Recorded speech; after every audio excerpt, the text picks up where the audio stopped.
আল্লাহ আরহামুর রাহিমিনের অসীম দয়ায়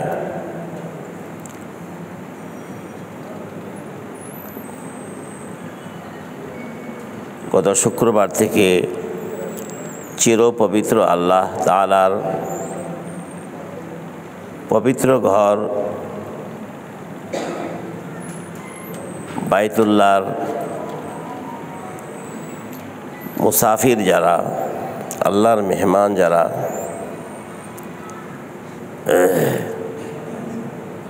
তাদের জন্য পবিত্র হজের পবিত্র আলোচনা ধারাবাহিক চলে আসতেছে।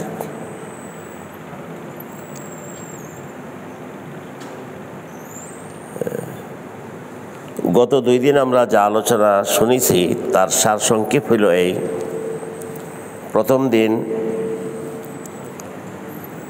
বাইতুল্লাহর পরিচয়, বাইতুল্লাহর ইতিহাস, বাইতুল্লাহকে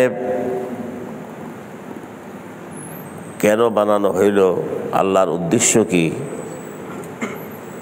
বাইতুল্লাহর সম্মান ও মর্যাদা, ফজিলত ও মর্তবা, হারাম শরীফ, বাইতুল্লাহর মহল্লাকে হারম শরীফ বলা হয়, এই হরম শরীফের সম্মান ও মর্যাদা, এই বিষয়টা প্রথম দিন আলোচনা হয়েছে।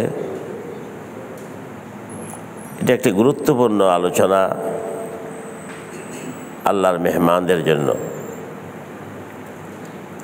এই হিসাবে গুরুত্বপূর্ণ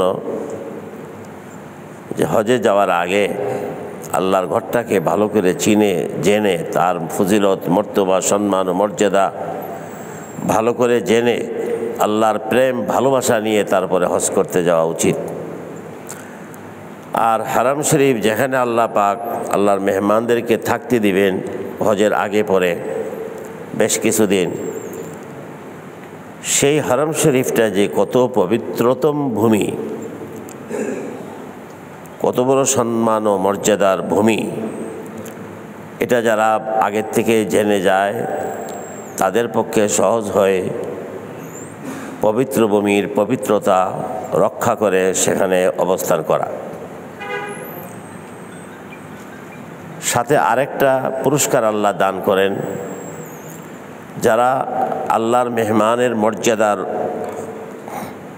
রক্ষা করে সেখানে চলে, পবিত্র ভূমির পবিত্রতা, সম্মান ও মর্যাদা রক্ষা করে যারা চলে, আল্লাহ পাক তাদের জন্য পবিত্র হজ যদিও কষ্টের এবং কঠিন, এটা আল্লাহ তার জন্য সহজ করে দেন। এটা পুরস্কার। আমার মেহমান তার মর্যাদা রেখেছে, আমার পবিত্র ভূমির পবিত্রতা, সম্মান ও মর্যাদাতে রক্ষা করেছে, এর বিনিময়ে আল্লাহ হজটা তার জন্য সহজ করে দেন। নচেত যা হয়, বহু লোকে সেখানে গিয়ে হারাম শরীফে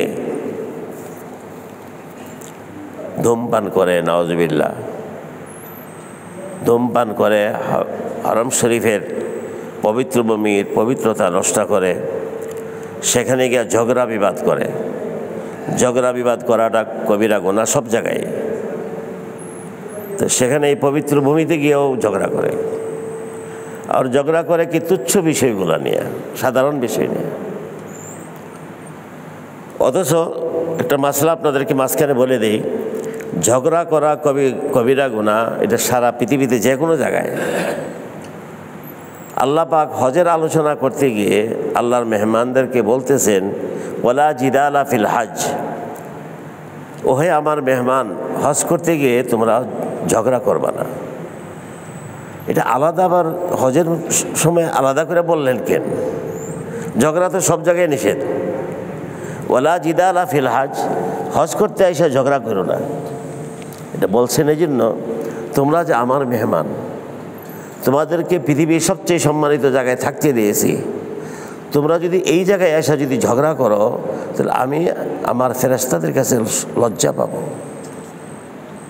কাজে ঝগড়া করবে না।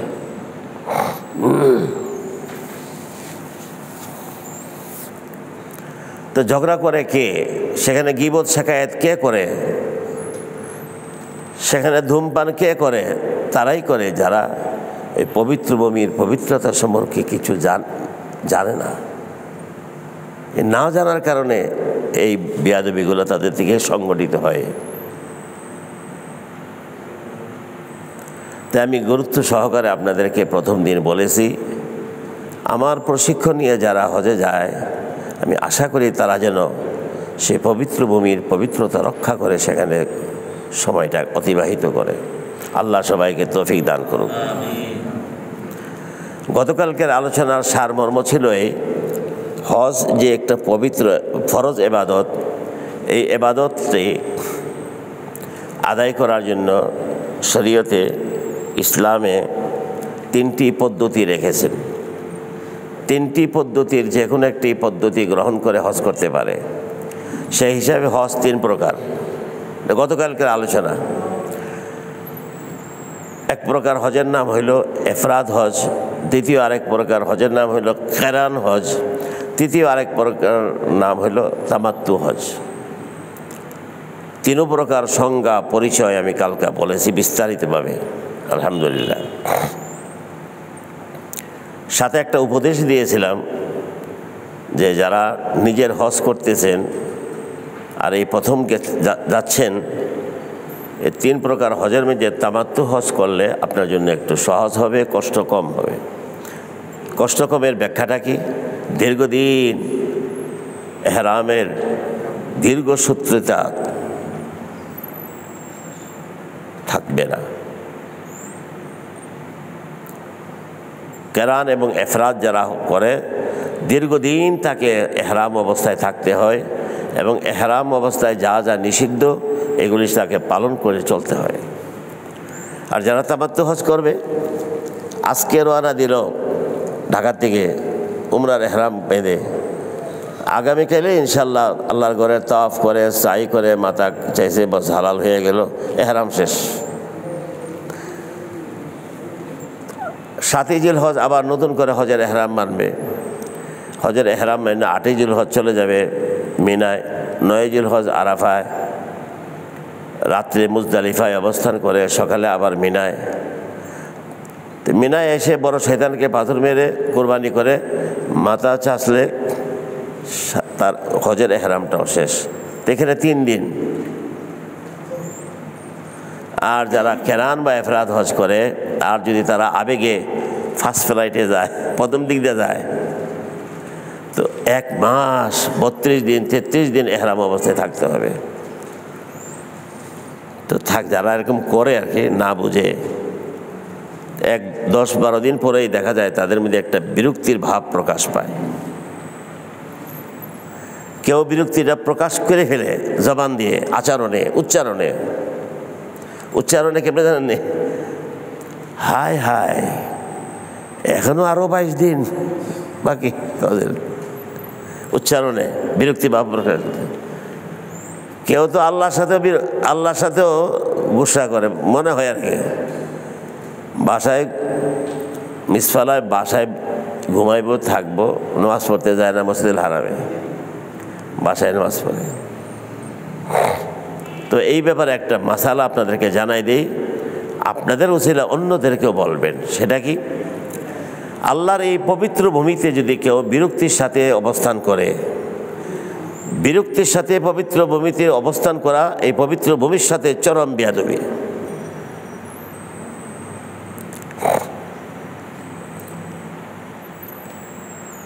এক হাদিস পায়া বহুদিন পরে পাইছি। প্রথমত হাদিসের মর্মটা বুঝতে আমার দেরি হয়েছে।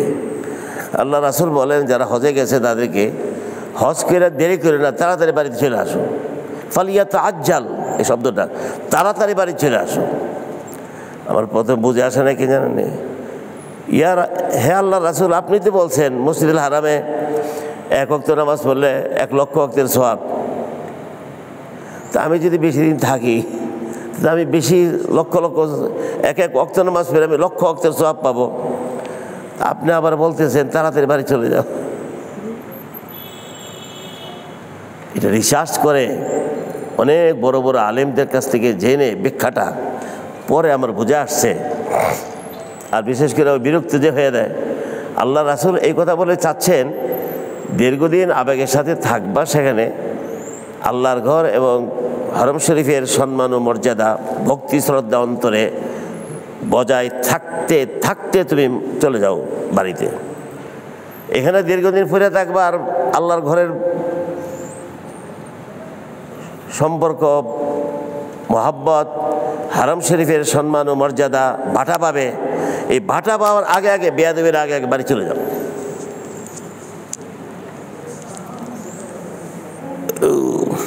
গতকালকে আমরা আরও শুনেছি হজের মৌলিক ফরজ আমল হইল 3টি, হজের মৌলিক ওয়াজিব আমল হইল 6টি, 6 3 9টি। কি কি তাও বলেছিলাম, আশা করি মনে আছে।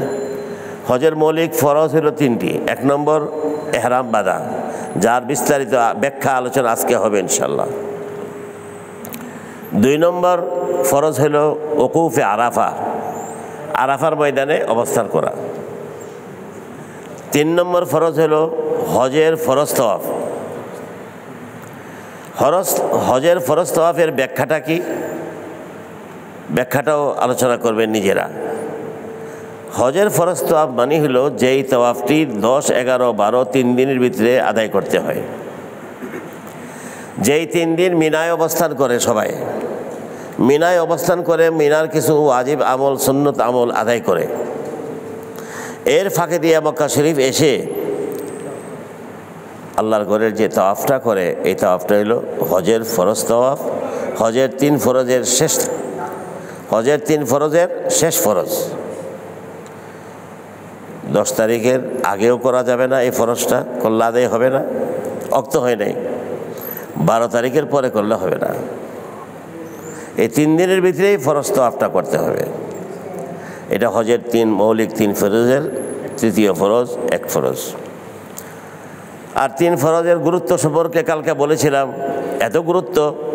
3 ফরজের কোনো একটা ফরজ যদি ছুটে যায়, বাদ পড়ে যায়, যে কোনো কারণে ছুটে যাওয়ার কারণে হজের যে ক্ষতি হইল, এমন ক্ষতি নাই যার গতি, মানে বিকল্প কোনো ব্যবস্থা নাই। আবার আগামী বছর তাকে হজে যাইতে হবে। শুধু তাই নয়, আরেকটা মাসলা শুনলে আপনারা হাসবেন, আশ্চর্য হবেন এবং হাসবেন। একটা ফরজে বাদ পেরে গেছে, তা তো বাতিল হয়ে গেছে, আগামী বছর আবার হজে যাবে। আগামী বছর হজে গিয়ে ফরজ তওয়াফের পরে, ফরজ তওয়াফ 10 তারিখ 11 তারিখ করতে হয়, করার পরে তারপরে তার স্বামী স্ত্রীর বৈধ মেলামেশাটা হালাল হবে, না তো এই 1 বছরের ভিতরে আর হালাল হবে না। কত কঠিন না?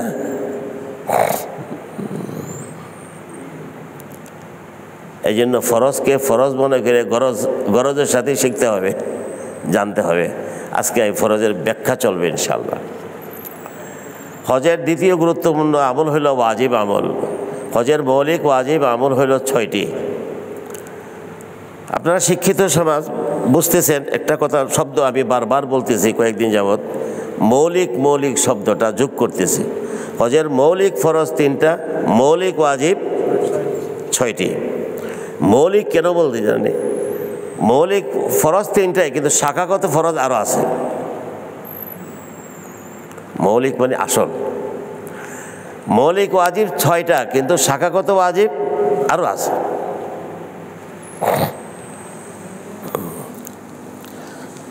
6টা ওয়াজিব কি কি?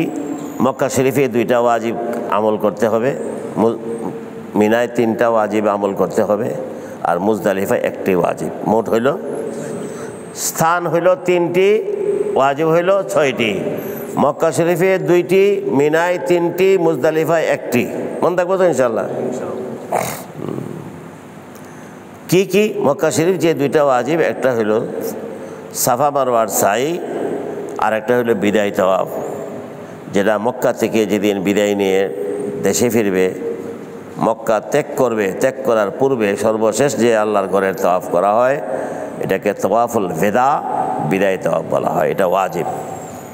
বাস 2টা হয়ে গেল মক্কা শরীফের 2 ওয়াজিব। মিনায় 3 ওয়াজিবের 1 ওয়াজিব হইল শয়তানকে কঙ্কর নিক্ষেপ করা, পাথর মারা। এই পাথর মারা যে একটা ওয়াজিব, এটা আবার 4 ভাগে বিভক্ত। এই পাথর মারা ওয়াজিবটাই 4 ভাগে বিভক্ত। এদের আমার দিকে তাকান, এই 4টা আঙ্গুল মিলাইছি, পাথর মারা একটা ওয়াজিব, এটা আবার 4 প্রকার। কীভাবে 4 প্রকার হইল? 10 তারিখ পাথর মারা, 11 তারিখ পাথর মারা, 12 তারিখ পাথর মারা, 13 তারিখ পাথর মারা।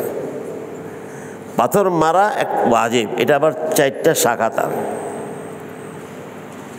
10 তারিখ পাথর মারার নিয়ম ভিন্ন, 11 এবং 12 তারিখ পাথর মারার নিয়ম ভিন্ন, 13 তারিখ পাথর মারার নিয়ম ভিন্ন। এই জন্য এটাই আলাদা আলাদা আমরা শিখব পাথর মারার আলোচনা যখন আসবে তখন ইনশাল্লাহ। তো মিনাতে 3 ওয়াজিবের 1 ওয়াজিব হইল শয়তানকে পাথর নিক্ষেপ করা, 2 নম্বর কোরবানি করা, 3 নম্বর হইল মাথা চাষা, মাথা কামানো। বস 3, 2, 5, 2 জায়গায় 5টি আর 1 জায়গায় 1টি। এটা হলো মুজদালিফা, ওকুফে মুজদালিফা, মুজদালিফায় অবস্থান করা। ওয়াজিব কখন, কোন সময়, কতটুকু সময় আলোচনার ধারাবাহিক আসলে আমি পরে বলবো ইনশাআল্লাহ।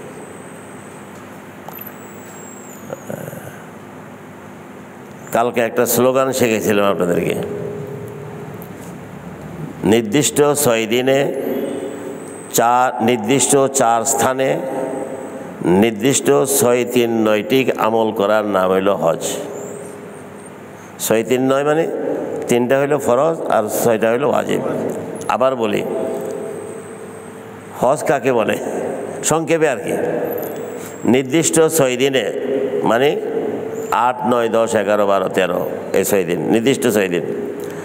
নির্দিষ্ট 6 দিনে নির্দিষ্ট 4 জায়গায় মক্কা, মিনা, মুজদালিফা, আরাফা, এই 4 জায়গার মধ্যে হজ আদায় করতে হয়। 4 জায়গার কয়েকটা কাজ, কয়টা কাজ? 9টা কাজ। 6 আর 3 9টা কাজ। আচ্ছা, হজ 3 প্রকার, এটাও শিখলাম। হজের ওয়াজিব, মৌলিক, ফরজ 3টা, এটাও শিখলাম আলহামদুলিল্লাহ। হজের মৌলিক ওয়াজিব কয়টা? 6টা, এটাও শিখলাম। কি কি দাও শিখলাম, এখন একটা একটা করে ব্যাখ্যা চলবে ইনশাল্লাহ।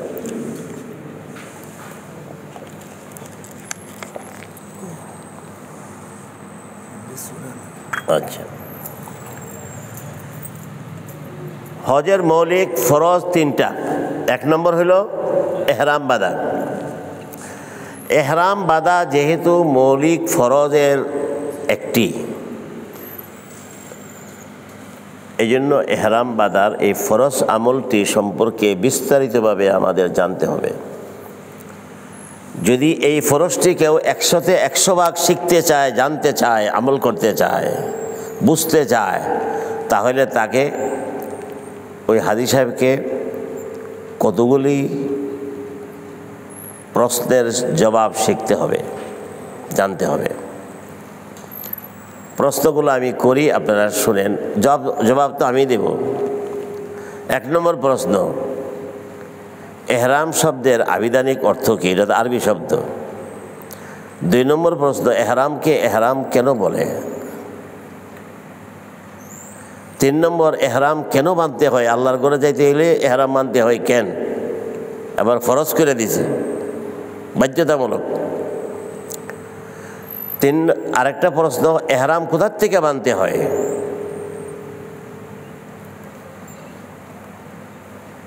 এহরাম বাঁধার পূর্ব প্রস্তুতিমূলক সুন্নত আমল কি কি? এহরাম বাঁধার পদ্ধতিটা কি? কোন আমলের দ্বারা আমি বুঝতে পারবো যে আমার এহরাম বাঁধা কমপ্লিট হয়ে গেছে?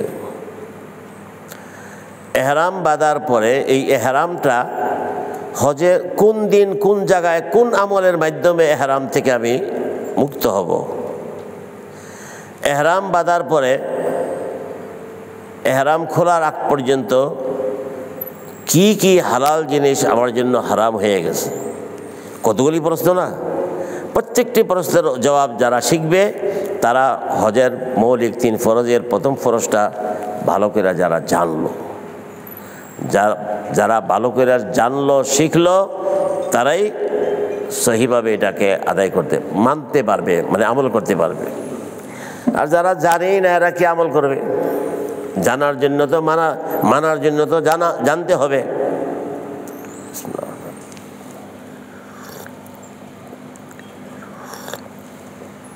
এখন একটা একটা প্রশ্ন আমি উত্তর দিয়ে আপনারা শিখেন, জানেন, বুঝেন। এইভাবে শিখবেন। আমি ধীরে ধীরে বলি, গল্প আকারে বলি। উদ্দেশ্য কি?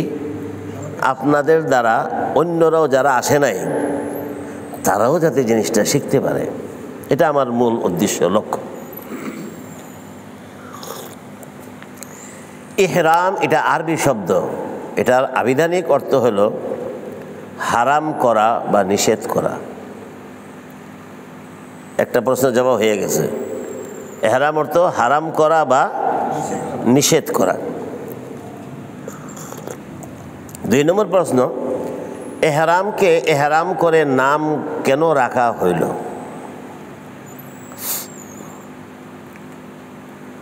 একটু পরে আমরা শুনবো, জানতে পারবো ইনশাআল্লাহ।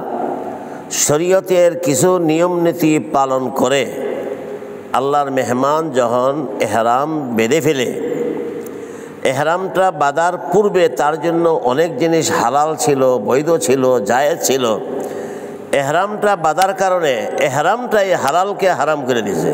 আর ইহরাম মানেই তো হারাম করা, আশা করি বুঝতে পারছেন। আর যদি বলেন যে ইহরাম মানে নিষেধ করা, ঠিক আছে, ইহরামকে ইহরাম এই জন্য বলে, ইহরাম বাঁধলে শরীয়তের নিয়ম অনুযায়ী ইহরাম বাঁধার সাথে সাথে এই ইহরামটাই অনেক হালাল জিনিসকে নিষেধ করে দেওয়া হয়েছে। এখন আর এই হালাল কাজটি তুমি করতে পারবে না।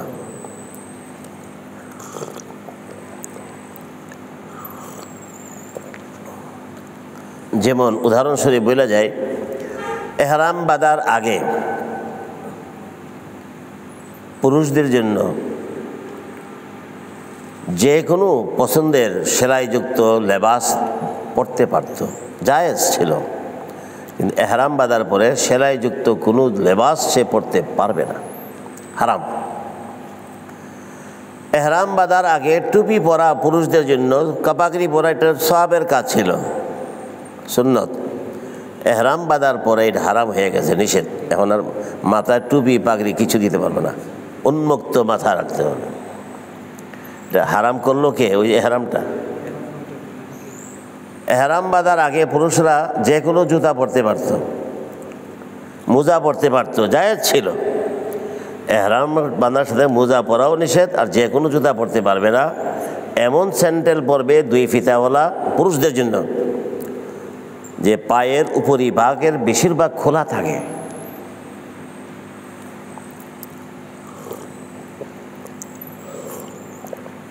ইহরাম বাঁধার আগে পুরুষ মহিলা সবার জন্যই সুগন্ধি ব্যবহার, আতর ব্যবহার করা সুন্নত ছিল। আমাদের নবীজি সাল্লাল্লাহু আলাইহি ওয়াসাল্লামের প্রিয় 3 সুন্নতের একটা সুন্নত হইল আতর ব্যবহার করা। কিন্তু পুরুষ মহিলা সবাই যখন ইহরাম বাঁধে, এখন সুগন্ধি, যে কোনো ধরনের সুগন্ধি ব্যবহার করা হারাম হয়ে গেছে।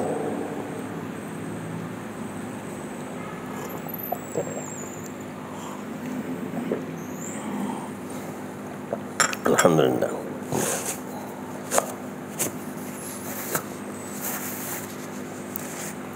ইত্যাদি দিয়ে আরও আছে, পরে বলবো ইনশাল্লাহ।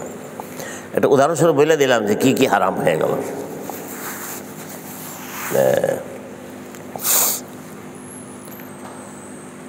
এখন আরেকটা প্রশ্ন, আল্লাহর ঘরে যেতে হইলে হজ বা উমরার উদ্দেশ্যে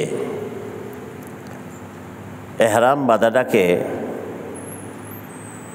বাধ্যতামূলক ফরজ করে দিলেন কেন?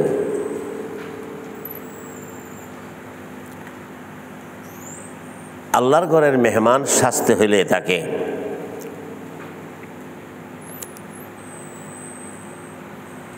আখিরাতের সফরের, হজের সফর তো আমরা যে হজের সফর করব ইনশাআল্লাহ, সম্ভাবনা আছে হায়াত থাকলে আমরা ফিরে আসবো দেশে। আখিরাতের সফর একটা আসতেছে বাধ্যতামূলক, গরিব ধনী সবারই। মৃত্যুর মাধ্যমে আখিরাতের সফর সূচনা হবে।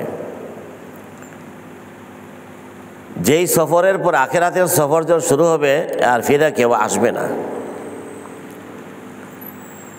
আখিরাতের সফরের সাদৃশ্যতা গ্রহণ করে আখিরাতের সফর যখন করবে তখনও সেলাইবিহীন 2টা কাপড় চাদর পরবে তোমরা, তার একটা সাদৃশ্যতা গ্রহণ করে নিজেকে তুমি মুর্দা বানাও, কাফনের কাপড় পরে মুর্দা বানাও। যারা নিজেকে মুর্দা বানিয়ে হজ করতে যাবে সে জিন্দা হজ নিয়ে দেশে ফিরবে। এটা একটা কথা বললাম। এই পৃথিবীর সমাজে দেখা গেছে এক এক প্রতিষ্ঠানের এক এক রকম লেবাস। সামরিক বাহিনীর লেবাস ভিন্ন, পুলিশ বাহিনীর লেবাস ভিন্ন, অনেক স্কুলের দেখা যায় ড্রেস ভিন্ন।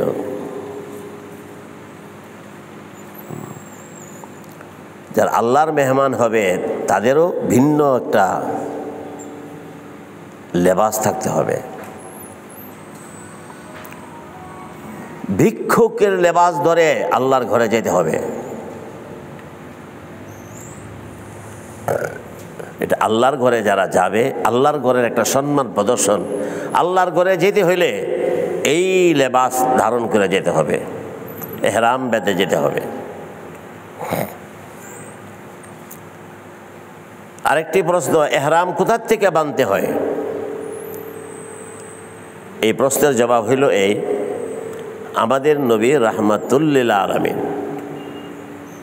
সমগ্র বিশ্ব জগৎ এবং জগৎবাসীর নবী তিনি।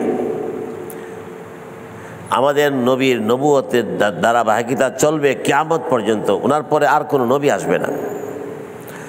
আমাদের নবীর সর্বশেষ এবং সর্বশ্রেষ্ঠ নবীর উম্মত সারা পৃথিবীর আনাচে কানাচে ছড়িয়ে ছিটিয়ে আছে।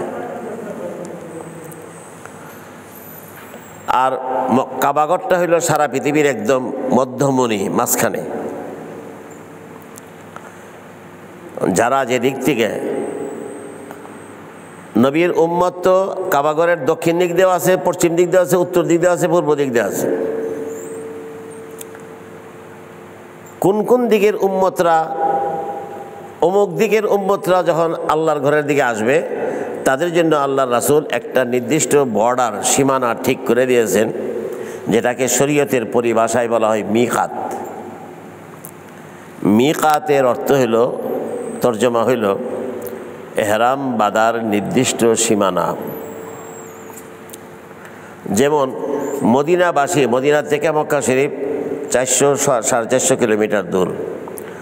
মদিনাবাসীরা যদি মক্কায় হজ করতে যায়, তাদের মিকাত মানে এহরাম বাঁধার জায়গা জুল হুলাইফা।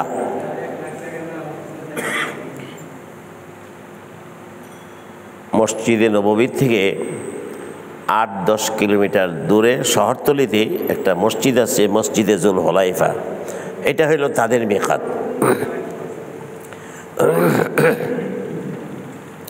শুধু মক্কা মদিনাবাসীদেরই না, শুধু মদিনাবাসী, আমরাও যদি প্রথমে মদিনায় যাই, ডাইরেক্ট বিমানে বা জিদ্দা থেকে বাসে মদিনায় এরকম যাওয়া হয় হজের আগে, আমরাও যদি মদিনায় আগে যাই আর মদিনার থেকে মক্কায় যখন রওনা দিব, তখন আমাদেরকে জুল হুলাইফার ওই মিকাত থেকে এহরাম আনতে হবে। মানে ওই দিক দিয়ে যারা মক্কায় যাবে তাদের জন্য মিকাত হইল, এহরাম বাঁধার নির্দিষ্ট সীমানা হইল ওইটা। আমরা দক্ষিণ পূর্ব এশিয়ার মধ্যে যারা উম্মত থাকেন, বাংলাদেশ, ভারত, পাকিস্তান, নেপাল, ভুটান, শ্রীলঙ্কা, আফগানিস্তান, এত অঞ্চলের উম্মত যারা, তাদের মিকাত আল্লাহ রাসূল ঠিক করে দিয়েছেন ইয়ালামলাম পাহাড়। এবং চতুর্দিক দিয়ে একটা মিকাত আছে, এহরাম বাঁধার নির্দিষ্ট একটা জায়গা আল্লাহ রাসূল এটা ঠিক করে দিয়ে গেছেন 1500 বছর আগে। আমাদের মিকাত হলো ইয়ালামলাম পাহাড়। আমাদের দাদাদের আমলে, বাংলাদেশ হওয়ার আগে, পানি পথে, সমুদ্র পথে হজে যাইতো, আকাশ পথ যেত না কেউ।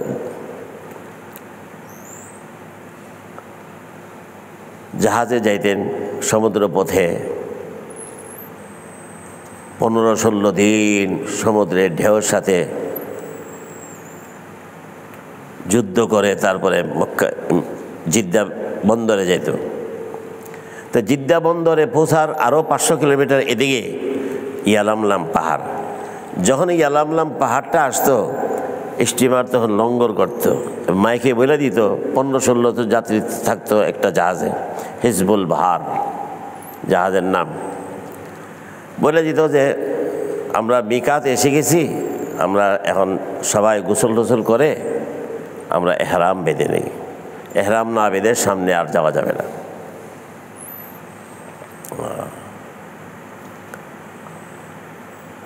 বাংলাদেশ হওয়ার পরে সমুদ্র পথের হজে যাওয়ার এটা বন্ধ হয়ে গেল, আবার আকাশপথ খুলে গেল।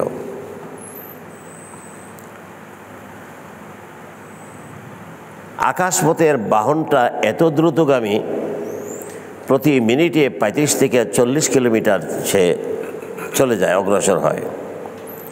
1 2 নম্বর, এই বাহনটা, আকাশপথের বাহনটা, যেটা বাংলায় উড়োজাহাজ বলা হয়, সেটা যে কোনো জায়গায় ইচ্ছা করলেই নামতে পারে না, অবতরণ করতে পারে না। তার জন্য একটা নির্দিষ্ট রানওয়ে লাগে। সমুদ্র জাহাজ যে কোনো জায়গায় লঙ্গর করতে পারে, কিন্তু প্লেন পারে না। ওদিকে শরীয়তের মাসালা হইল, যারা আল্লাহর ঘরে যাবে, মুসাফির, বাইতুল্লাহর মুসাফির যারা, তারা মিকাত অতিক্রম করতে পারবে না এহরাম না বেঁধে। এহরাম মিকাত অতিক্রম করার আগেই এহরাম মানবে, না পারলে অন্তত মিকাত থেকে এহরাম মানবে। এহরাম ছাড়া যদি মিকাত অতিক্রম করে, তাহলে তাকে 2টা কাজ করতে হবে। আবার ফিরা মিকাতে যেতে হবে, 1 জরিমানা, আর আরেকটা জরিমানা হইলে তাকে দম দিতে হবে।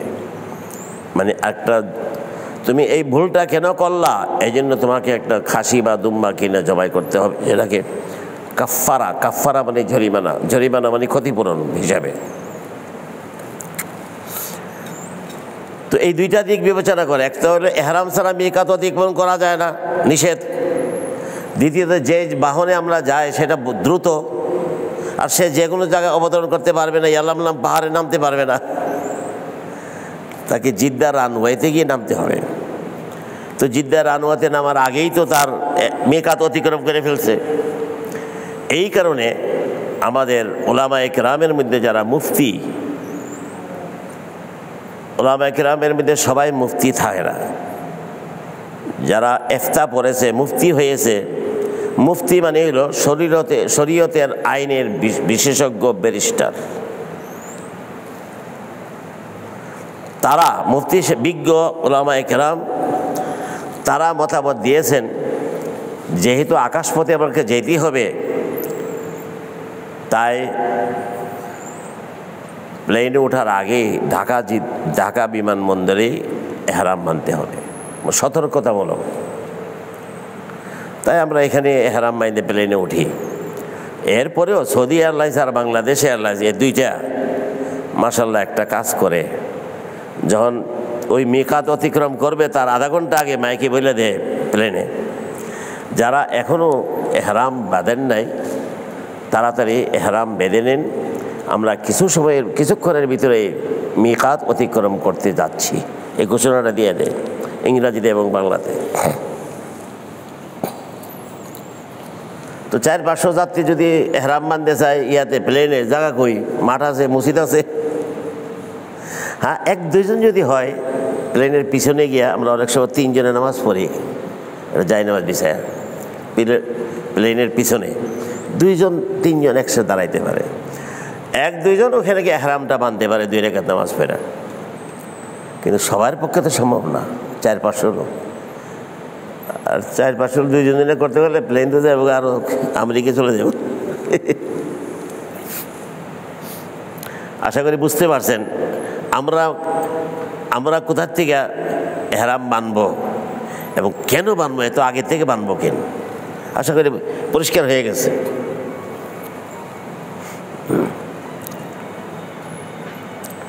এখন আরেকটা প্রশ্নের জবাব, এহরাম যেদিন বাঁধবো তার পূর্বের দিন, আগের দিন এহরাম বাঁধার কিছু প্রস্তুতিমূলক সুন্নত আমল আছে। কি কি এহরাম বাঁধার সুন্নত আমল হইল, একটি, শরীরের খৌর কার্য সমাধা করতে হবে। বাস, এটার আর ব্যাখ্যার দরকার নেই। মানে খৌর কার্য বলতে যা বোঝা যায় আর কি, পরিষ্কার পরিচ্ছন্ন করতে হবে। হাত পায়ের নখ কাটতে হবে। এই হাত পায়ের নখ কাটা এহরাম বাঁধার পূর্বে এবং খৌর কার্য সমাধা করা, এটা এহরামের সুন্নত। এটা এহরাম বাঁধার প্রস্তুতিমূলক সুন্নত। বুঝাইতে পারছি? মানে আগের দিন, যেদিন আমরা রওনা দেব এর আগের দিনে আমরা হাত পায়ের নখ কাটবো। কি নিয়তে? এটা সুন্নত। খৌর কার্য সমাধা করবো কি নাও? এটা সুন্নত। এটা সুন্নত ইবাদত। মহিলারা তারাও এগুলো করবে এহরাম বাঁধার আগে। মহিলারা আরেকটা কাজ করবে, মাথার চুলে, মহিলাদের কারো মাথার যদি পোকা টোকা থাকে, উকুন থাকে আর কি, এগুলি বেছে নেবে কারো দিয়ে।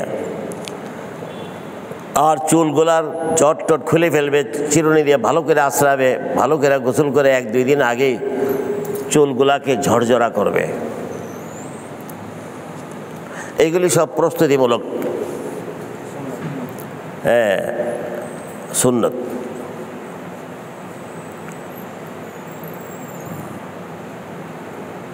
এখন যেদিন রওনা দিবে, ঢাকাতে যারা আমরা আছি, আপনারা উত্তরা তো আপনারা এয়ারপোর্ট দখল করে রাখছেন, আপনাদের তো কাছেই। তারপরও হাজি ক্যাম্পে বা এয়ারপোর্ট বিমানবন্দরে ঘোষণা দেয় অন্তত 4 ঘন্টা আগে যাইতে বলে। তো ওখানে যাওয়ার আগে আমরা বাসায় তারও 1 ঘন্টা আগে গোসল করব। এই গোসলটা এহরামের সুন্নত। ঈদের দিনের গোসল করা ঈদের দিনের সুন্নত। হ্যাঁ, তো এই গোসলটা হলো এহরাম বাঁধার সুন্নত। এই সুন্নতের নিয়তে আমরা গোসল করব। এই গোসলে আমরা ঘ্রাণ সাবান ব্যবহার করতে পারবো, সুগন্ধি সাবান ব্যবহার করতে পারবো। এহরাম তো বান্ধি নাই, প্রস্তুতি না চলছে। আর এই গোসলের মধ্যে, এহরাম বাঁধার সুন্নত গোসলের সময় মহিলা পুরুষ সবাই গামছা বা তয়লা দিয়ে ভালো করে ঘষা মাজা করে গোসল করতে পারবে। কারণ এহরাম বাঁধার পরে মক্কা শরীফ গিয়ে যদি গোসল করে ঠান্ডার জন্য, সুস্থতার জন্য, তাহলে গোসল করতে পারবে, জায়েজ আছে। এহরাম অবস্থায় ঘষা মাজা আর ঘ্রাণ সাবান ব্যবহার করতে পারবে না। মানে ঘষা মাজা জোরে করলে পশম ছিঁড়া যেতে পারে, এহরাম বাঁধায় পশমও একটা ছিঁড়া যেতে পারবে না।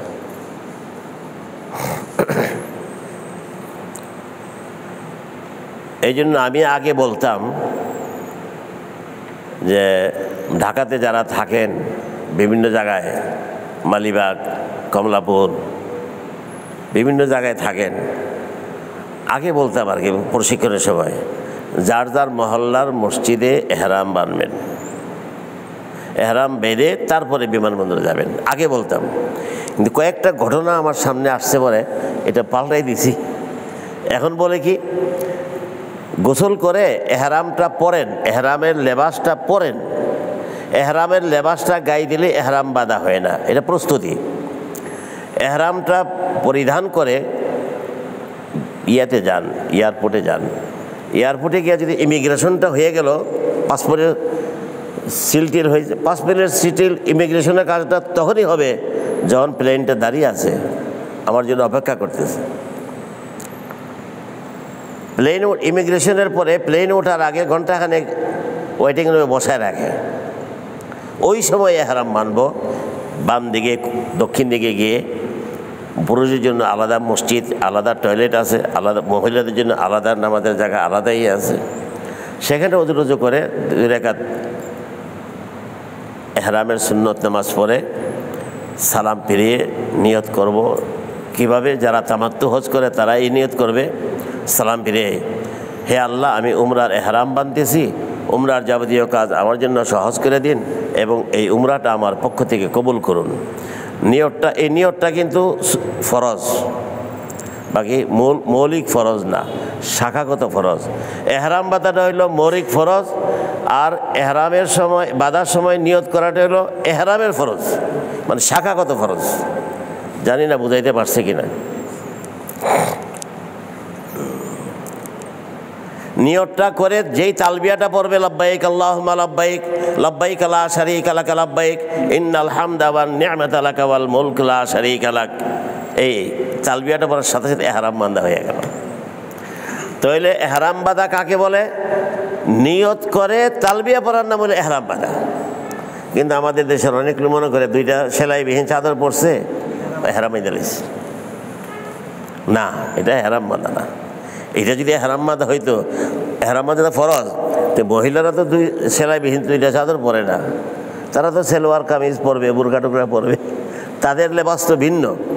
তো তারা এহরাম মানবে কেমনে? যদি দুইটা সেলাইবিহীন গায়ে দিলেই যদি এহরাম বাঁধে, তারা এহরাম মানবে না? না, তারাও মহিলারা পুরুষের সবাই 2 রাকাত নামাজ পড়ে সালাম ফিরে নিয়ত করবে, হে আল্লাহ, আমি উমরার এহরাম বাঁধতেছি, উমরার যাবতীয় কাজ আমার জন্য সহজ করে দিন, এই উমরাটা আমার পক্ষ থেকে কবুল করুন। নিয়ত করে যেই বলবে লাব্বাইক আল্লাহুম্মা লাব্বাইক, এখন এহরাম বাঁধা হয়ে গেছে। মহিলাদের এহরাম, পুরুষের এহরাম বাঁধা হয়ে গেল। হ্যাঁ, এহরাম বাঁধার দিন কোনো মহিলা যদি, আমি আপনারা বিরক্ত হবেন না, উপরে দোতলা কিছু মহিলারা আছে, এই জন্য তাদের দিকে লক্ষ্য করে আমি কিছু কথা বলি, তাদের জন্য স্পেশাল কথা। ওই দিন যেদিন প্লেনে উঠবে এহরাম বাঁধার কথা, সেই দিন যদি কোনো মহিলা সৃষ্টিগত কারণে তাদের যে প্রতি মাসে একটা প্রতিবন্ধকতা আসে, একটা বিশেষ পিরিয়ড আসে অপবিত্রতার, যে পিরিয়ডটা আসলে নামাজ আল্লাহ মাফ করে দিয়েছেন, ওই মহিলা এহরাম বাঁধবে কীভাবে? মাসলা যদি না জানে, আর ও মহিলার ওই সময় ওই পিরিয়ডটা প্রকাশ পায়, কানতে কানতে জার হয়ে যায়, মাসলা জানে না। অথচ মাসলা জানলে খুবই সহজ, তার জন্য আরও ইজি। সে 2 রাকাত এহরামের সুন্নত নামাজ পড়বে না, সে তো ফরজ নামাজই মাপ, সুন্নত নামাজ পড়বে কেন? সে উজু করে আত্তাহিয়াতুল শুরুতে শুধু বসবে, বসে নিয়ত করবে, হে আল্লাহ, আমি উমরার এহরাম বাঁধতেছি, উমরার যাবতীয় কাজ আমার জন্য সহজ করে দিন, এই উমরাটা আমার পক্ষ থেকে কবুল করুন। এরপরে বলবে লাব্বাইক আল্লাহুম্মা লাব্বাইক, লাব্বাইক লা শারীকা লাক লাব্বাইক, ইন্নাল হামদা ওয়ান নি'মাতা লাকা ওয়াল মুলক লা শারীকা লাক। এই মহিলার এহরাম বাঁধা হয়ে গেছে, ফরজ আদায় হয়ে গেছে। চিন্তার কোনো কারণ, মাসলা জানলে সহজ, না জানলে কঠিন।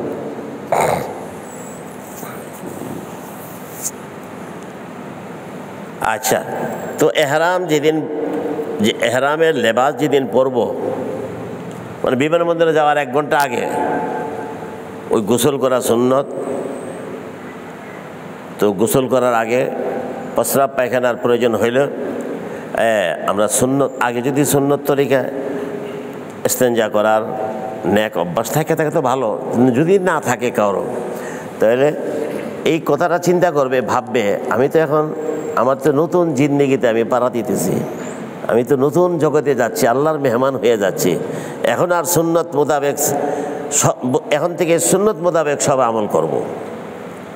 এই পবিত্র একটা চিন্তা চেতনা তার ভিতরে আসা উচিত। আগে ঢিলাখুলক ব্যবহার করি না, সুন্নত এখন করব, আমি যে মেহমান হইতে যাচ্ছি আল্লাহ তো সব দেখেন। পরিপূর্ণভাবে সুন্নত তরিকায় কে হজের প্রস্তুতি গ্রহণ করলো, আর কে খামখেয়ালিভাবে করলো, এটা তো আল্লাহ সব দেখেন। ওযু ইস্তেঞ্জা করে পাক পবিত্র হয়ে ঢিলাকুলুক ব্যবহার করে এরপরে আমরা গোসল করব।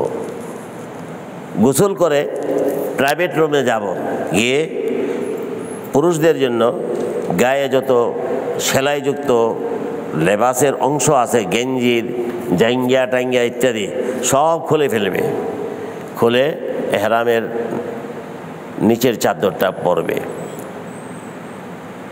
আপনাদের মধ্যে এহরামের চাদর আছে আপনার বাসায়? কালকে নিয়ে আসেন, আমি দেখাই দেব প্র্যাকটিক্যাল এহরামের লেবাসটা কিভাবে পরতে হয়। এটা অনেকে জানে না, বই পুস্তকে লেখা নাই বিস্তারিত, এটা শেখার দরকার আছে। কালকে দেখাই দেবো ইনশাল্লাহ। জি মোবাইলে সবই দেখা যায় আজকে। মোবাইলে মোবাইলে সবই দেখায়। মোবাইলে তো কত কিছু, এখানে বসলো কেন তারা? মোবাইলে তো অনেক কিছু দেখায়। হ্যাঁ বুঝলাম, মোবাইলে তো হজ প্রশিক্ষণ দেখায়, তাহলে তো এখানে আসার দরকার ছিল না। তা আমি প্র্যাকটিক্যালটা আপনাদেরকে শেখাই দেব কিভাবে এটা লেবাসটা পরতে হয়। তো আন্ডারপ্যান্ট যা আছে এগুলি সব খুলে তার নিচেরটা পরবে, নিচেরটা 3 গজের হবে আর গায়েরটা হবে 2.5 গজের। গায়েরটা ছোট হবে আর নিচেরটা একটু লম্বা হবে। আর এহরামের লেবাস ক্রয় করার সময় সুতি হইলে ভালো হয়, আরাম হবে।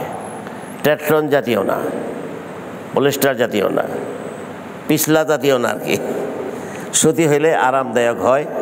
আর একটা লক্ষ্য করতে হবে, বাইনটা যাতে ঘন হয়, পাতলা না হয়। এহরামের চাদরটা যদি পাতলা হয়, টাকার বাহাদুরি করতে গিয়ে বেশি দামেরটা কিনলো পাতলা, বৃষ্টি হইলে ভিজে টিজে গেলে লজ্জাস্থান সব ভেসে উঠবে, তখন সর্বনাশ না সারে সর্বনাশ হয়ে যাবে। সব কিছুই জানতে হয়।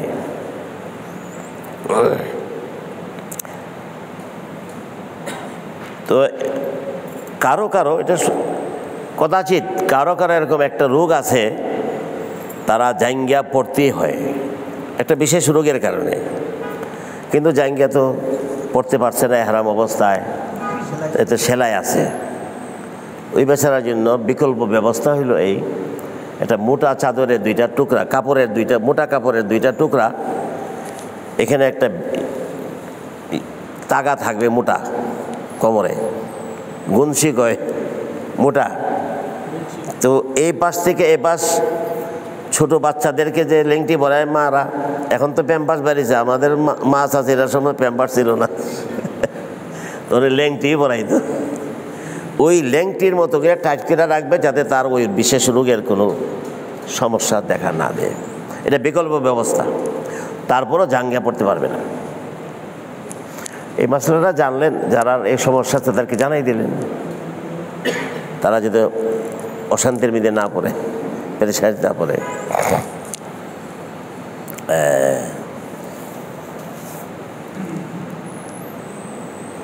এখন এহরাম বাঁধবো কিভাবে? এহরাম বাঁধবার প্রস্তুতিমূলক কথাগুলি শেষ। এহরাম বাঁধার নিয়মটা কি?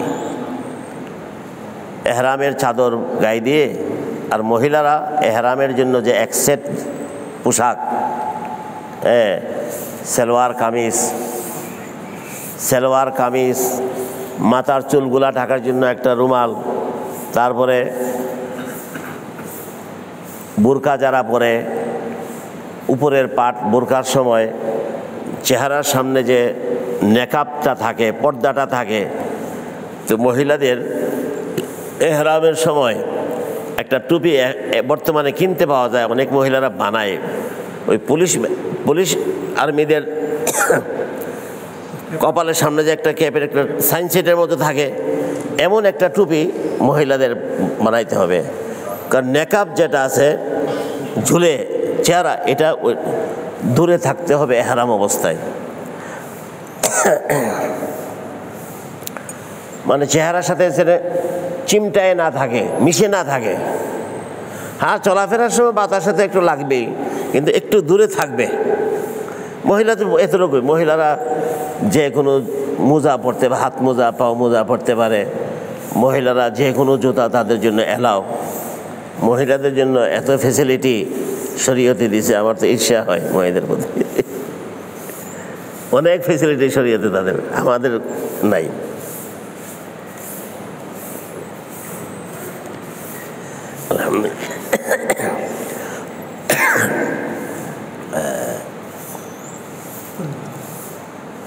তো এহরামের লেবাস ধারণ করে 2 রাকাত এহরামের সুন্নত নামাজ পড়বে কুলিয়া কুল হুয়াল্লাহ দিয়ে। কুলিয়া কুল হুয়াল্লাহ কেন? এটা উত্তম। হাদিসে পাইছি নবীজি সাল্লাল্লাহু আলাইহি সাল্লাম যখন এহরামের নামাজ পড়েন তখন কুলিয়া আর কুল হুয়াল্লাহ দিয়ে 2 রাকাত পড়ছিলেন, এই হিসাবে উত্তম। এখন কেউ যদি কুলিয়া সুরার মধ্যে তার ফেস লাগে, লাকসাম জংশন একই আয়াত বারবারে আসে, তারপরে যে কোনো দুরাতে 2 সূরা দিয়ে পড়বে। এহরামের 2 রাকাত সুন্নত নামাজ পড়ে সালাম ফিরে আত্তাহিয়াতুস সুজুদে বসা অবস্থায় নিয়ত করবে। যদি তামাত্তু হজ করে তো প্রথমে নিয়ত করবে, হে আল্লাহ, আমি উমরার এহরাম বাঁধতেছি, উমরার যাবতীয় কাজ আমার জন্য সহজ করে দিন, এই উমরাটা আমার পক্ষ থেকে আপনি কবুল করুন। এইটা বইলা তারপর লাব্বাইক আল্লাহুম্মা লাব্বাইক বলবে, তালবিয়াটা, বাস এহরাম বাঁধা হয়ে যাবে। এই হলো এহরাম বাঁধার নিয়ত করে তালবিয়া পড়ার সাথে সাথে এহরাম বাঁধা হয়ে গেল। এখন নিয়ত করে তালবিয়াটা পড়ার সাথে সাথে একটু আগে তার জন্য অনেক কিছু হালাল ছিল, বৈধ ছিল, জায়েজ ছিল, এখন হারাম হয়ে গেছে, এখন আর এগুলি করতে পারবে না।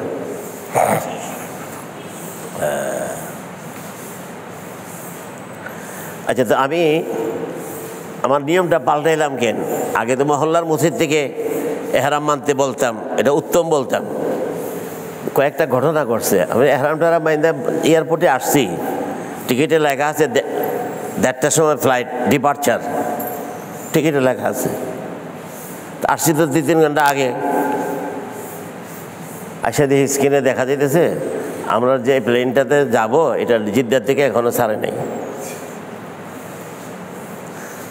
যান্ত্রিক কোনো ত্রুটির কারণে, এটা আন্তর্জাতিক আইন, সামান্য ত্রুটি থাকলেও এই প্লেনটা ছাড়তে পারবে না, এতগুলি মানুষের নিরাপত্তার, এটা আন্তর্জাতিক আইন। আমাদের প্লেন এখন আসে নাই, জিদ্দাই পড়ে রয়েছে। আচ্ছা, এদিক দিয়ে আমরা সবাই এহরাম বাইন্যা গেছি।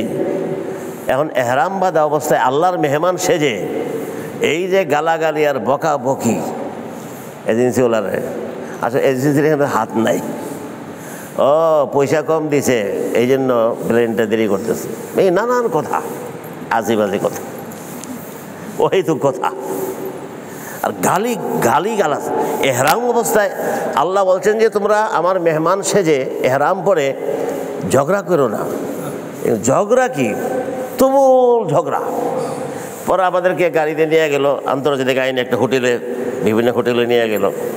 পরের দিন সকালে 7টার সময় প্লেন আমরা উঠছি। পরের দিন এরকম আমার জীবনে 2-3টা ঘটনা ঘটছে যে এহরাম পরে আল্লাহর মেহমান সেজে বকাবকি, গালাগালি আর চরম বিরক্তির প্রকাশ, এটা ঠিক না। এই জন্য আমি নিয়ম পাল্টাই বলছি যে আপনারা এহরামটা পইরা এসেন, এহরাম বাইন্ধেন না। এয়ারপোর্টে যখন বিমানবন্দরে ইমিগ্রেশনের কাজ হয়ে যাবে, পাসপোর্টের সিল চাপ্পারের কাজ শেষ, এখন 1 ঘন্টা সময় আছে প্লেনে ওঠার আগে, আমরা এই ফাঁকি দিয়া আমরা মসজিদে গিয়া 2 রাকাত এহরামের সুন্নত নামাজ পড়ে তারপর আমরা এহরাম মেনে ফেলবো। বুঝে আসছে? আচ্ছা, আজান দেন, আজানের পরে বাকি কথা বলবো একটুখানি ইনশাআল্লাহ। আমরা এই জিনিসটা সুস্পষ্টভাবে বুঝতে পেরেছি, জানতে পেরেছি যে নিয়ত করে তালবিয়া পড়ার নাম হইল এহরাম বাঁধা। যেই তালবিয়াটা বলেন, তালবিয়া কিন্তু একবার পড়লেই হয়ে যায়, 3বার পড়া মুস্তাহাব, মানে উত্তম। আপনাদের জেনারেল শিক্ষকদের ভাষায় বেটার। হ্যাঁ, 3বার পড়া উত্তম, একবার পড়লে এহরাম বাঁধা হয়ে যায়। আচ্ছা, যেই তালবিয়াটা পড়লো এহরাম তো বাঁধা হয়ে গেল, এখানে অদৃশ্য জগতে 2টা ঘটনা ঘটে গেছে। অদৃশ্য জগৎ, যা দেখা যায় না। একটা ঘটনা ঘটছে, যদিও আমরা 3500 মাইল দূরে আছি কাবাগর থেকে, নিয়ত করে তালবিয়াটা পড়ার সাথে সাথে কাবাগরের একটা কারেন্ট আছে, এটা আমাকে শর্ট করবে। প্রশ্ন আসবে, কি করে বুঝবো যে কাবাগরের কারেন্ট আমাকে শর্ট করছে? এটারও একটা চিহ্ন আছে, আলামত আছে। তালবিয়াটা পড়ার সাথে সাথে, মানে এহরাম বাঁধার সাথে সাথে দিলটা মোমের বরফের মতো গলতে থাকবে, চোখে দেয়া 2-1 ফোঁটা পানি ঝরতে থাকবে। এটাই চিহ্ন, দলিল, প্রমাণ যে কাবাগর কারেন্ট আমাকে শর্ট করছে। এটা মনে রাখবেন, সাথে সবাইকে শর্ট করবে না, তালবিয়া পড়লেও কাজ হবে না। যাদের হজের অর্থটা, যে অর্থ ব্যয় করছে, ফরমালিন আছে।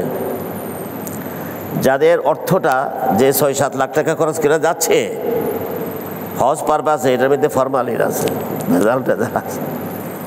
পুরাটা পবিত্র না। আল্লাহ মাফ করুক, কিছু ঘুষের টাকা, সুদের টাকা, হারাম টাকা, জুলুমের টাকা আছে, যদি থাকে আল্লাহ মাফ করুক, তাহলে তাকে কারেন্ট শর্ট করবে না, চোখের পানি আসবে না। যার হজ করার নিয়তের মধ্যে ফরমালিন, তাদেরও কি কাবাগরের কারেন্ট তাকে শর্ট করবে না। নিয়তের মধ্যে ফরমালিন। হজ করলে আমার দোকানে মানুষ, হাদি সাহেবের দোকানে মানুষ আসবে বেশি। হজ করলে আমার সবাই সালাম দিবে। হজ করলে আমি আলহাজ হয়ে যাব, সবাই আলহাজ হাজার বলবে। আমি হজ থেকে আসলে আগামী নির্বাচন আমি ভোট পাবো বেশি। এইগুলো ফরমালিন। এই সমস্ত নিয়ত ঢুকলে বাস হজটা বাতিল। তা কাবাগরের কারেন্ট তাকে শর্ট করবে না। মনটা পবিত্র হবে, অর্থটা পবিত্র হইতে হবে, চিন্তা চেতনা পবিত্র হইতে হবে, নিয়তটা পবিত্র হইতে হবে। এই সব পবিত্র অবস্থায় যদি কেউ পবিত্র ঘরের জিয়ারতের নিয়ত করে, এহরাম বাঁধে, কাবাগর কারেন্ট তাকে শর্ট করবেই। আচ্ছা, যদি করে, এটা আপনার আমার জীবনের একটা দুর্লভ সময়ে। এরকম মনের অবস্থা সবসময় সৃষ্টি হয় না সাধারণত। এই সময়টাকে একটা কাজে লাগাই দিই। এখন যা দোয়া করবেন আল্লাহর কাছে, যা যাবেন আল্লাহ কবুল করে ফেলবে। তখন একটা সংক্ষিপ্ত একটা মোনাজাত করব, কাঁদতে কাঁদতে আল্লাহকে বলবো, আল্লাহ তোমার মেহমান তো আমি সেজেছি, এহরাম বেঁধেছি, পূর্ণ প্রস্তুতি আমি গ্রহণ করেছি তোমার তৌফিকে। তুমি দয়া করে আমাকে তোমার মেহমান হিসাবে কবুল করো। তুমি আমাকে তোমার মেহমান বানিয়ে আমাকে সৌভাগ্যবান করো। এটা এক নম্বর। আমার হজটা তুমি সহজ করে দাও। আমি আমার বিদ্যা বুদ্ধি, শারীরিক শক্তিতে, বুদ্ধিতে আমি হজ করতে পারবো না যদি তোমার দয়া না হয়। তুমি দয়া করে, মায়া করে কঠিন হজের কঠিন কাজগুলো আমাদের সহজ করে দিও, মানে পূর্ণ সারেন্ডার। এই সময় যদি এটা মঞ্জুর করে নিতে পারেন, আলহামদুলিল্লাহ, তার হজ তো সহজ হয়ে যাবে। এছাড়া আম্মা আব্বার জন্য দোয়া করব, নিজের সন্তানদের জন্য দোয়া করব, জরুরি কোনো বিষয় থাকলে পারিবারিক, শারীরিক, পারিবারিক, এগুলি বলবো। দোয়া কবুলের একটা বিশেষ মুহূর্ত, কারণ এইরকম মনের অবস্থা সহজে সৃষ্টি হয় না। এই জন্য বলছি আমার আপনার জিন্দিগির একটি দুর্লভ সময়, এটাকে কাজে লাগায়। দ্বিতীয় আরেকটা ঘটনা ঘটে গেছে অদৃশ্য জগতে। আল্লাহ রাব্বুল আলামিনের একটা দফতর আছে, দফতর মধ্যে অ্যাটেন্ডেন্স বুক মতো আর কি। কিয়ামত পর্যন্ত যারা যারা আল্লাহর মেহমান হবে, তাই সেই লিস্টের মধ্যে আমার আপনার নামটা উঠে যাবে। এই দুইটা ঘটনা ঘটেছে তালবিয়াটা পড়ার সাথে সাথে। এখন কি করবে? এখন মোনাজাত করে প্লেনে উঠবে আর তালবিয়া বেশি বেশি পড়বে। আল্লাহ রাসূল বলেছেন, পুরুষরা জোর উচ্চস্বরে তালবিয়া পড়বে আর মহিলারা নিম্ন স্বরে ছোট আওয়াজে তালবিয়া পড়বে। তালবিয়াটাই হইল আল্লাহর মুসাফিরদের, হজযাত্রীদের সবচাইতে বড় জিকির। এটা আল্লাহর বেশি প্রিয়, এত প্রিয় আল্লাহর মেহমানদের জবান থেকে আল্লাহ তালবিয়া শুনতে চান। আল্লাহর রাসূল বলেছেন, তোমরা তালবিয়া বেশি বেশি পড়বা। কেননা আল্লাহ এত পছন্দ করেন তোমাদের আল্লাহর মেহমানদের জবান থেকে তালবিয়াটা শুনতে। আল্লাহ এত বেশি পছন্দ করেন, যে লোকটা তালবিয়া পড়লো, এহরাম বানলো, তার ডান দিকে পৃথিবীর শেষ প্রান্ত পর্যন্ত, বাম দিকে পৃথিবীর শেষ প্রান্ত পর্যন্ত, সামনের দিকে পৃথিবীর শেষ প্রান্ত পর্যন্ত, পিছনের দিকে পৃথিবীর শেষ প্রান্ত পর্যন্ত যত মাখলুক আছে আল্লাহর, সমস্ত মাখলুককে আল্লাহ হুকুম করে, আমার মেহমানের সাথে তোমরা তালবিয়া পড়ো। এই জন্য তালবিয়াটা খুব বেশি বেশি পড়তে হয়। এটাই আল্লাহ পছন্দ করেন, এগুলা শুনতে ভালো লাগে আল্লাহর কাছে। কিন্তু দুঃখের বিষয়, এই তালবিয়ার মর্মটা, গুরুত্বটা আমরা অনেকে জানি না। বিমানবন্দরে একসাথে কয়েকটা প্লেনের যাত্রী গিজ গিজ করে আল্লাহর মেহমান, সবাই সাদা, একদারে কাশবন ফুলে ফুলে সাদা, কি সুন্দর দেখা যায়, কিন্তু মুখে দিয়ে তালবিয়া নেই, মোবাইলে কথা বলতেছে। আরে তুমি আল্লাহর মেহমান সাজছো, আল্লাহর সাথে কথা বলে, এখন মোবাইলে কেন? দুনিয়া সব ছাড়ো, বাড়িটা ছেড়ে আসলা, ছেলে মেয়ে ছেড়ে আসলা, বাগ বাগিচা ছেড়ে আসলা, এখনো বাড়ির সম্পর্কটা ছাড়তে পারলা না। তুমি আল্লাহর পাগল কি বের হইলা দেবে? হ্যাঁ, ওয়ালাইকুম আসসালাম ওয়া রাহমাতুল্লাহ। তো পুরা রাস্তায় তালবিয়া পড়তে পড়তে যেতে হবে। 40,000 ফুট উপরে আকাশে, সেখানেও গিয়ে লাব্বাইক আল্লাহুম্মা লাব্বাইক লাব্বাইক লা শারীকা লাকা লাব্বাইক ইন্নাল হামদা ওয়ান নি'মাতা লাকা ওয়াল মুলক লা শারীকা লাক। আমি ইনশাআল্লাহ সামনে কোনো একদিন আল্লাহ স্মরণ করাই দিলে তালবিয়ার পটভূমিটা বলবো, কোত্থেকে তালবিয়াটা আসলো, তালবিয়ার মর্মার্থটা কি, কেন এই তালবিয়াটা আল্লাহর কাছে এত পছন্দনীয়। হ্যাঁ, এই ঘটনাগুলো আমি বলবো কোরআন হাদিস থেকে ইনশাআল্লাহ। তারপরে তালবিয়া পড়তে পড়তে মক্কা শরীফ যাব, মক্কা শরীফ গিয়ে বিশ্রাম নেব, পথের ক্লান্তিটা দূর করব। অনেকে পাগলামি করে, মক্কা শরীফকে বাসায় গিয়েই শুনছে যে এখান থেকে 10 মিনিট 12 মিনিট হাঁটলে আল্লাহর ঘরে যাওয়া যায়, ব্যাগটা রাখে দৌড় মানে। না, এই পাগলামি করাটা ঠিক না। আপনার হজে যাওয়ার 2-1 দিন আগে ঘুম টুম হয় না, যাওয়ার সময় তো ঘুম নাই। এই ঘুম ঘুম ভাব নিয়ে ইবাদত করা নিষেধ। একটু ঘুমাও, ঘুমাইয়া পথের ক্লান্তিটা দূর করো, এগুলি আমার পরামর্শ। ক্লান্তিটা দূর করে ফ্রেশ ফরফরা মেজাজ নিয়ে ওজু রুজু করে এখন যাও আল্লাহর ঘরে তাওয়াফ করতে। শান্ত মন নিয়ে আল্লাহর ঘরে তাওয়াফ করো, অশান্ত মন নিয়ে না, পাগলামি করো না। এটা আমার পরামর্শ। এরপর তাওয়াফ করতে যাব, আল্লাহর ঘরে যাব। প্রথমে আল্লাহর ঘরের মসজিদে ঢুকবো, মসজিদুল হারামে। জুতাগুলি আগে খুলে একটা পলিথিনে বা কাপড়ের ব্যাগে রাখবো জুতা, আর ডাইন পাউডার দিয়ে মসজিদে প্রবেশ করব। এই দোয়াটা পড়তে পড়তে বিসমিল্লাহি ওয়াসসালাতু ওয়াসসালামু আলা রাসূলিল্লাহ আল্লাহুম্মা আফতাহ লি আবওয়াব রাহমাতিক। আবার এই দোয়াটা যারা জানেন, ডাইন পাউডার দিয়ে পুরা দোয়াটা পড়া মানুষের আটকেন না, ভিজে দিয়ে ডাইন পাউডার দিয়ে ঢোকেন আর দোয়া পড়তে পড়তে ঢোকেন। আর যদি পুরা দোয়াটা না পারেন অন্তত এতটুকু বাংলাতে বলেন। আল্লাহর ঘরে ঢোকার, মসজিদুল হারামে প্রবেশ করার সাথে সাথে, এই মসজিদেও সব মসজিদে, হে আল্লাহ আমার জন্য আপনি আপনার রহমতের সমস্ত দরজাগুলো খুলে দিন। এটা তো বলতে পারবো, এটা যদি শিখতে হবে না। হে আল্লাহ আমার জন্য আপনার রহমতের সমস্ত দরজাগুলো খুলে দিন। আল্লাহুম্মা আফতাহ লি আবওয়াব রাহমাতিক এর অর্থ। তারপরে মসজিদে গিয়ে যদি নামাজের ওয়াক্ত, ফরজ ওয়াক্ত না হয় যখন ঢুকলাম, অথবা মকরুহ ওয়াক্ত, নামাজের একটা মকরুহ ওয়াক্ত আছে, সূর্য ওঠার সময়, সূর্য অস্ত যাওয়ার সময়, ঠিক এটা যদি না হয় তাহলে মসজিদে প্রবেশ করে সম্ভব হইলে 2 রাকাত সালাতুশ শুকর আদায় করেন, উত্তম। জরুরি না, সালাতুশ শুকর কিসের কৃতজ্ঞতার নামাজ। আমার মতো একটা পাপীকে আল্লাহ ওই মসজিদে নিয়ে আসছেন যেই মসজিদে 1 ওয়াক্ত নামাজ পড়লে 1 লক্ষ ওয়াক্তের সওয়াব, 1 রাকাতে 1 লক্ষ রাকাতের সওয়াব পাওয়া যায়। এত বড় বিশাল সম্মান ও মর্যাদার মসজিদে যে আল্লাহ আমাকে, আমার মতো একটা পাপীকে ঢুকতে দিয়েছেন, এই নিয়ামতের শুকর আদায় করে 2 রাকাত সালাতের শুকর আদায় করে।